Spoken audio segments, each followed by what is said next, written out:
Hey guys, it's Dana and it's time to talk about money. And I want to talk about the recession or supposed recession. There's been so many videos, so much stuff out there in the news. I've heard it on the radio and podcasts. Everyone's talking about the potential recession. And so I want to talk about that and how to sort of recession-proof your finances and your family, and my thoughts on whether or not we're having a recession or going to be having one. So let's talk about that. Now, I remember in 2007, 2008, when we had our last sort of big economic downturn, we were actually house hunting at that time, my husband and I. We had a new baby, so I remember it very vividly because we were sort of right in there, especially within the housing market sort of crash at that time. We had just purchased a house, and luckily we did not overpay for it, overspend. So when the bubble sort of burst, the value in our home didn't go way down. Even if it went down a little, it's back up now. But anyway, I lived through that period as an adult, and so I remember, and it was very scary. It was very frightening. And one of the reasons it was frightening is because we had a lot of debt. And so, number one, I think that there's no way to ever be safe and secure, really ever, in your job. You know, I have a very safe and secure job. I work in a corporate environment, and it's secure, very secure, because it's a nonprofit and it's, been there a long time, very established, and I'm not one of the top income earners. Usually it's the people way at the top who, anyway. So it's very safe and secure, as you would call it. However, it's not safe and secure. I realize that. No job is ever safe and secure.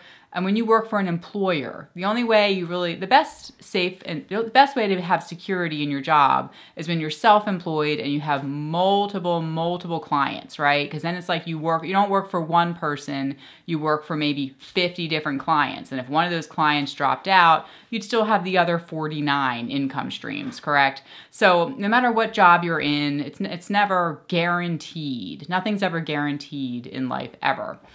So the best thing to prepare yourself for these sort of recessions or downturns or, really hard times is to obviously, number one is you need an emergency fund, right? You had to save money and set it aside. It's so important to do that. If you're not doing that, then you should start today to start saving some money in an emergency fund, because you just never know what's going to happen. Even if you have your job and there's no economic downturn, say your partner passes away really unexpectedly, or you have some kind of health issue, but something happens where you're really depressed, you can't go to work, you're having a hard time getting out of the house. I mean, that could happen. Really unexpected things happen. So you should always have an emergency fund in case you can't go to work, your partner can't go to work, or you're laid off, or something happens.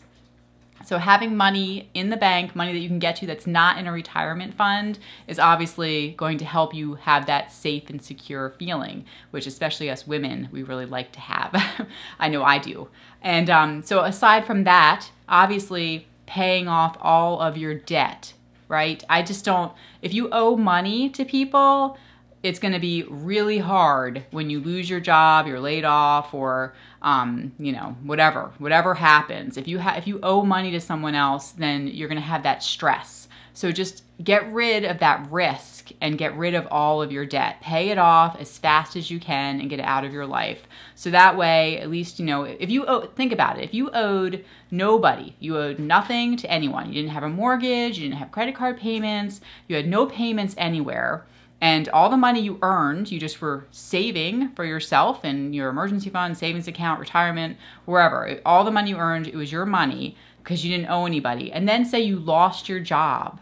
What a different feeling that would be if you were laid off and you had money in the bank. Say you had $30,000 to $50,000 sitting there in an emergency fund, and your house was paid off and you really had no bills except for your water bill, very minimal bills. Your electric, those sorts of things, obviously. But it would be just such a different experience versus if you had all these bills coming in, which I have absolutely had that experience where I did not even want to open my mail every single day. We're getting bill after bill after bill after bill in the mail. And so I know what that feels like, and it's not a good feeling. So in order to prepare yourself for a recession, then you need to save money and get out of debt and have a large emergency fund of at least 3 to 6 months, 6 months of expenses. And then you have low bills, large savings, then you're prepared. And really, I mean, even if there's no talk of recession, everything's going fantastic. You have, like I said, a safe and secure job. Things happen. You never know what's going to occur. So you want to be, I mean, you can't prepare for anything and everything ever, right? So you just got to do your best. And so the best is to try to do those things that I talked about. Okay? And do I think that there's going to be a big recession coming? I actually don't. I think it's a lot of hype going on right now. And I feel like everybody's sort of jumping on it. I think the news and stuff, they just want to I don't know. I don't really think that that's going to happen. I think that it was incredibly rare what happened in 2007, 2008. And maybe there'll be a little bit of downturn, but I believe it would come back up again. And so I just choose not to get all freaked out about it because yeah. Just prepare yourself and then you don't have to be freaked out about it. Okay? All right, so that's it. I just wanted to do this video because I hadn't really talked about it at all. And so I just wanted to give my 2 cents. Okay, if it's your first time here, be sure to subscribe. I am here every single week talking all about money. We're a family of 6 living in the Philadelphia area, and I'll talk to you in the next video. Okay, bye guys.